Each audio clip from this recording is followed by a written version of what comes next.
श्री हरि विष्णु के छठे अवतार भगवान परशुराम का प्रकट उत्सव आज बगीचा धाम मंदिर स्थित परशुराम जी के मंदिर पर हर्षोल्लास के साथ मनाया गया। नगर के सभी विप्रजन आज सुबह यहां एकत्रित हुए। भगवान परशुराम की प्रतिमा का आज विशेष अभिषेक पूजन अर्चन किया गया और भजन आरती के साथ ही भगवान परशुराम का प्रकट उत्सव मनाया गया, जिसमें नगर के विप्रजनों ने बढ़ चढ़कर हिस्सेदारी की। इस दौरान स्वामी रुद्र चेतनपुरी जी महाराज ने भगवान विष्णु के छठे अवतार श्री परशुराम जी के जीवन पर प्रकाश डाला। सुनिए उन्होंने भगवान परशुराम के बारे में क्या कुछ बताया। आप लोग वास्तविक में सौभाग्यशाली हैं, भगवान के कुल में जन्म लिया है। लेकिन वो भगवान का कुल बहुत ही बलवान, धैर्यवान, विद्वान, तपस्वी, ऐसे कुल में आप लोगों का जन्म हुआ है। रेणु ऋषि की कन्या रेणुका, उनका विवाह सत्यवती नंदन जमदग्नि के साथ पाणी ग्रहण संस्कार हो गया। उनका संस्कार हुआ उसी समय जमदग्नि एक बहुत विशाल गुरुकुल जो सब प्रकार के ऐश्वर्य से युक्त था, यह सब जो है वातावरण देख करके सहस्त्राबाहु अर्जुन अपने 10,000 सैनिकों के साथ आकर के महर्षि जमदग्नि के आश्रम में आधमका। ब्राह्मणों का द्रोही तो था, लेकिन वो असली क्षत्रिय भी था। भगवान दत्तात्रेय के द्वारा नारायण का अवतार भगवान दत्तात्रेय, उसने ऐसा तप किया कि भगवान दत्तात्रेय से उसने ऐसा आशीर्वाद प्राप्त किया जो कि अच्छे अच्छे क्षत्रियों को प्राप्त नहीं हुआ। वो सूक्ष्म से सूक्ष्म हो जाता था, स्थूल से स्थूल हो जाता था। बहुत तीव्र गति थी उसकी। जमदग्नि महर्षि ने उनकी खूब सेवा शुश्रूषा आदि किया। सहस्त्रबाहु अर्जुन ने देखा ये तो मुझसे भी ज्यादा ऐश्वर्यशाली है, मैं तो इसके सामने कुछ भी नहीं हूं, नगण्य। उसने कहा रहस्य क्या है। रहस्य देखा तो एक नंदिनी महर्षि जमदग्नि के आश्रम में थी, उसके द्वारा ये सारा सेवा कार्य संपन्न हुआ। उसने कहा, बोले ठीक। पहले तो उसने कहा कि ये गाय हमको दे दो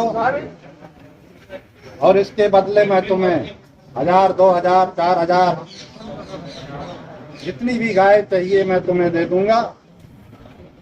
जमदग्नि ऋषि ने कहा, बोले नहीं, हम ये गाय तुम्हें नहीं देंगे। उसने बलपूर्वक न पूछा न जांचा और वो नंदिनी को लेकर के चलता बना। बछड़े वाय वाय करते हुए, पीछे चलते हुए, भागते हुए, रोते हुए सहस्त्रबाहु अपने महिष्मती नगरी में ले जा करके उसको बांध दिया। जब उसको बांध दिया, ये बात भगवान परशुराम को मालूम पड़ गया। कि हमारे पिताजी के आश्रम में आकर के नंदनी को लेकर के सहस्त्रबाहु अर्जुन बिना पूछे जांचे चला गया। उन्होंने जाकर के उस आश्रम में, उसके महेशपति नगरी में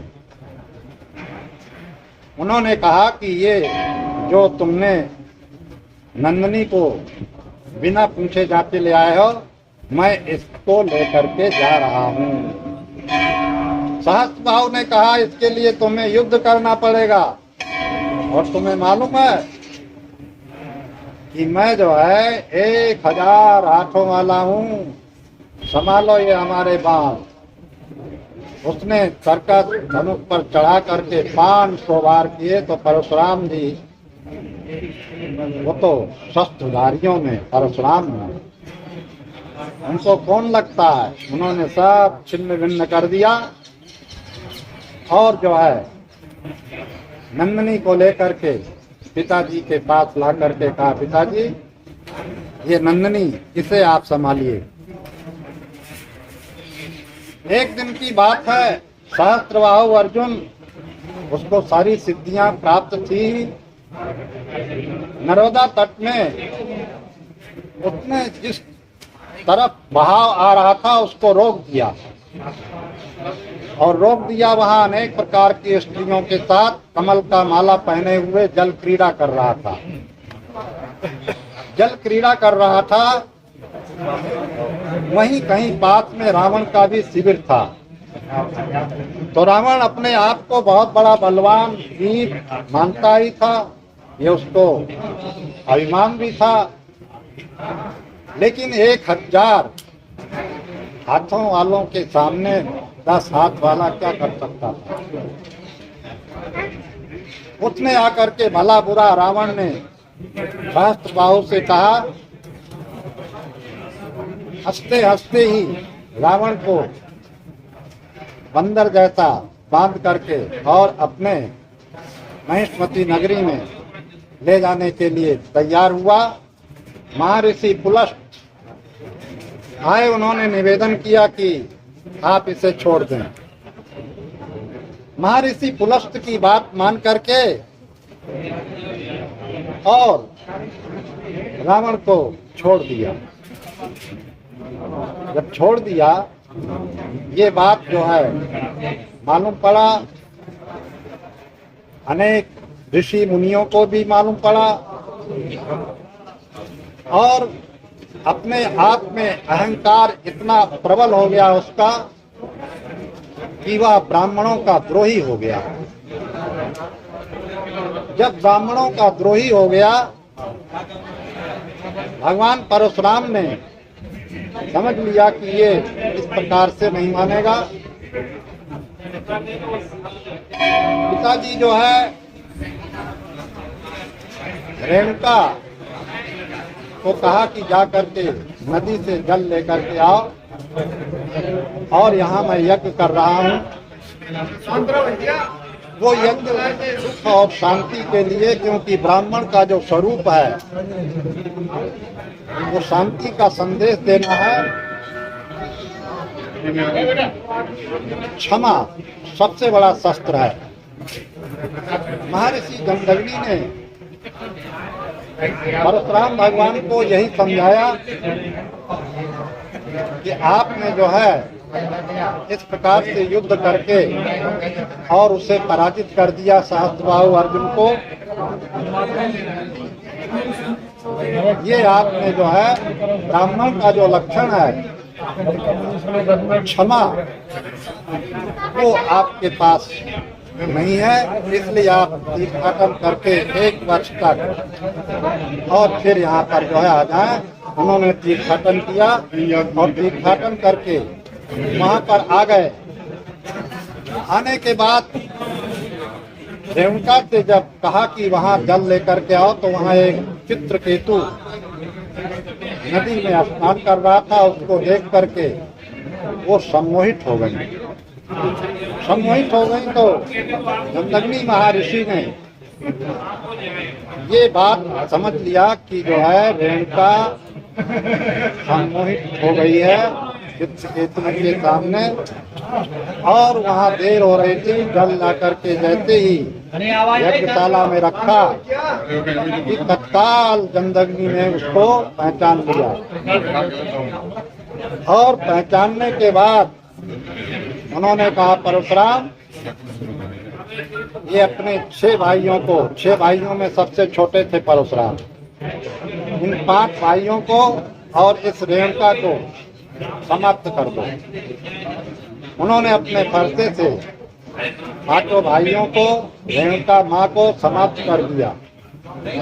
लेकिन परशुराम भगवान ये जानते थे कि पिताजी बहुत शक्तिशाली हैं। उन्होंने तत्काल जीवित कर दिया, 5 भाइयों को भी जीवित कर दिया, माँ को भी जीवित कर दिया। लेकिन जमदग्नि वो तपस्या में बैठे हुए थे, बहिरंग के सभी संसार के विषयों का परित्याग करके ध्यान में बैठे हुए थे। इतने में सहस्त्रबाहु ने आकर के जमदग्नि को समाप्त कर दिया। जमदग्नि को समाप्त कर दिया।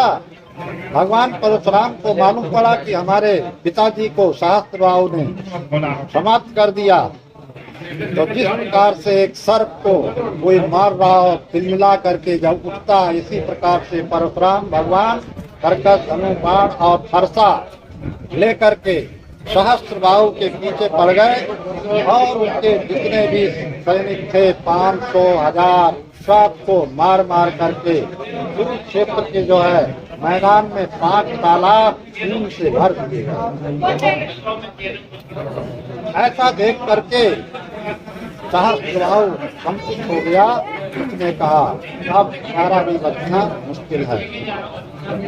सहस्त्रबाहु को भी समाप्त कर दिया। 21 बार इस पृथ्वी को विहीन कर दिया। भगवान परशुराम ने क्षत्रियों को 21 बार पृथ्वी से विहीन कर दिया, समाप्त कर दिया। वास्तव में भगवान परशुराम का आगमन, ये तो भागवत के आधार पर हमने बतलाया। रामचरितमानस में भगवान परशुराम और सहस्त्रार्जुन को सहस्त्रबाहु के नाम से याद किया जाता है। जिस समय भगवान परशुराम का आगमन हुआ जनकपुर में, तो ये एक ऐसा सूर्य है जो कि जेठ मास का सूर्य है, और दूसरा सूर्य फिर प्रकट हो गया। दूसरा सूर्य जो है वो कार्तिक का सूर्य है। भगवान परशुराम ने कहा कि इस धनुष को किसने तोड़ा, सबसे पहले तो ये बताओ। उन्होंने कहा कि ये धनुष हमने तोड़ा ही नहीं, छुआ और टूट गया, पुराना था। उन्होंने कहा, बोले ऐसे कैसे टूट गया? अगर ऐसे ही है तो हमारे कंधे पर जो धनुष है इसको तोड़ करके बताओ। उन्होंने जो है उसको छुआ नहीं, कुछ नहीं, देख चात आप ही चल गई, और परशुराम मनुष्य में भय। जैसे ही वो धनुष टूट गया तो विनम्रता का परिचय देते हुए बोले, देखो मैं क्षत्रिय कुलद्रोही हूँ, ये ध्यान रखना। सो बिलगाय बिहाय समाजा, नत मारे जइए सब राजा। सुनो राम ने शिव धन तोड़ा, और सहस पाओ सब सो मोरा। भगवान राम ने कहा, बोले ठीक है, नाथ संग धन बंद निहारा, वही कोई उपदास तुम्हारा। भगवान परशुराम ने कहा, ये तो बड़ा विनम्र है।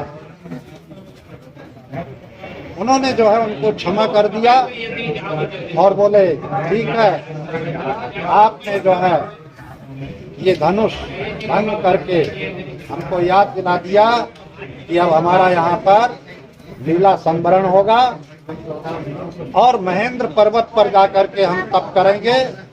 पिताजी का भी ऐसा ही आदेश है। पिताजी ने भी जो है यही कहा कि ब्राह्मण का जो सबसे बड़ा गुण है क्षमा, उस क्षमा के द्वारा हम सब पूज्य हैं। तीनों लोक में पूज्य हैं। त्रैगुण विषया वेदा निश्चय गुण्यो भवार्जुना। 3 गुण के द्वारा ये संसार में प्राणी बंधन में बंधा हुआ है और 3 गुणों से युक्त होकर के उसके ऊपर चला जाकर त्रिगुणातीत की अवस्था है। उस त्रिगुणातीत की अवस्था में ब्राह्मण अपने आप में उस ब्रह्म स्वरूप में स्थित हो जाता है, जिसको प्राप्त करके तत्र का मोहा का शोका एकत्व मन बसता। कहाँ शोक और कहाँ मोह, ये सब कुछ भी नहीं रहता है और ब्रह्म है वो भी ब्रह्म को जान करके ब्रह्म ही हो जाता है। क्षेत्र की ऐसी छोटी बड़ी खबरें देखने के लिए जनपहन न्यूज चैनल को यूट्यूब पर भी कीजिए सब्सक्राइब और रहिए खबरों से अपडेट।